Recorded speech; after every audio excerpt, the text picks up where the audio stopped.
नमस्कार.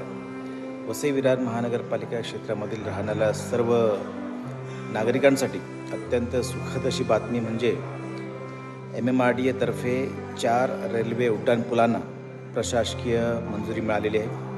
साधारणतः वसईमध्ये 1, नालासोपारामध्ये 2 आणि विरारमध्ये 1 असे 4 उड्डाणपूल हे बांधण्यात येणार आहेत आणि त्यामुळे पूर्वेकडून पश्चिमेकडे जाणारी जी वाहतूक कोंडी आहे ती सुटण्यास मदत होईल आणि त्याबरोबरच प्रचंड जी वाहतूक कोंडी होत होती, ट्रॅफिक जाम लागत होता, त्यामुळे सुद्धा दिलासा मिळणार आहे.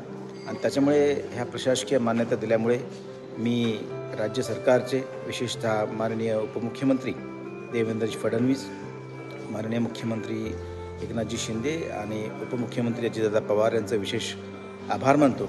या निर्णयामुळे वसई विरार नगरपालिका क्षेत्रामधील राहणाऱ्या सर्व प्रवाशांना, नागरिकांना खूप चांगला त्याचा फायदा होईल आणि निश्चितच लवकरात लवकर काम सुरू होऊन रेल्वे उड्डाणपूल सुरू होतील आणि वाहतूक कोंडी सुटण्यास मदत होणार आहे. पुन्हा एकदा राज्य सरकारचे खूप खूप आभार. धन्यवाद.